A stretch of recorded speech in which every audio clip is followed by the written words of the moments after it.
Okay, hopefully this will work. So you're having problems with number 3. Well, when we did the notes, I was explaining how the smaller sides go together and the bigger sides to go together.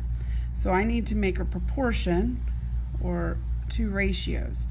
So we never write 8 and 1/2 when we're dealing with fractions. We can write 8.5. So I'm going to put 8.5 here, and this as a decimal, would be 1.7. So I would put 1.7. And then I have to figure out if they already said that it's going to be similar, so I know it's equal to. Then I have to deal with the larger side. So 11 over, and then this as a fraction or as a decimal, I keep saying that, would be 2.2. Now I just have to figure out what the scale factor is, because I already know that it's going to be equal to each other because we're trying to fit it onto that business card.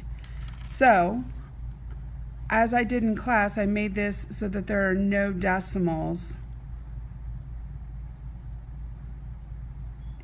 in the fraction. So I'm going to multiply everything by 10. So that would get me 85 over 17 equals 110 over 22. Now, most people find 110 over 22 much easier to do. And you do have a calculator that you could do it with, but hopefully you know that 2 goes into this. So if I simplify this by 2, I would get 55 over 11. And if I simplified that again, I would get 5. So, does 17 go into 85 5 times? It sure does. So, what is the scale factor? Oops. The scale factor of this is 5. Then the next one that you had a question on, I believe, is on page 549. Okay, and it's doing the same thing, except for this time you have a variable involved. And so, yeah, that's a little more difficult, but we can still figure it out.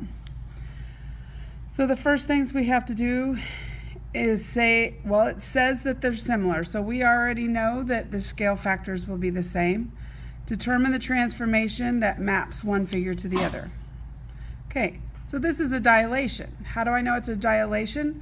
Because one is big, one is small. That's the only one that we've learned so far that deals with making something larger or smaller. So we have to set up the sides that go with each other. This goes from 1 to the right angle. So I'm going to say 10.5 over 21. We already know they're similar, so we already know that they're equal to each other. Then right angle to 2, right angle to 2. So that would be 10 over x. Well, we could stop there because we already have a proportion to where we could solve for x. So that's what I'm going to do. Now, again, most people don't like having a decimal here, so we can multiply by 10. That'll still work. And if I do that, I get 105 over 210. Oops, sorry. And I get 10 over x. And then in math 8 or in math 7, you learned how to cross multiply, and you would get 105x equals 2100. 2100. Make it a little closer. There we go. So I solved that by dividing it by 105 on both sides. I love this color coordinating thing, but sometimes it has its issues. So then you have to decide, what is 2100 divided by 105? And hopefully when you do that, you get 20. So that means that this side right here is equal to 20. What is its scale factor? Well, if we had, where can I do this?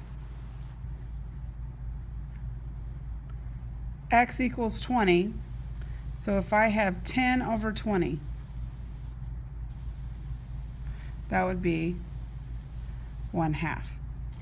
So that means that X is equal to 20 and my scale factor is equal to 1/2. It doesn't ask for the scale factor, but I'm just letting you know. I hope that helps.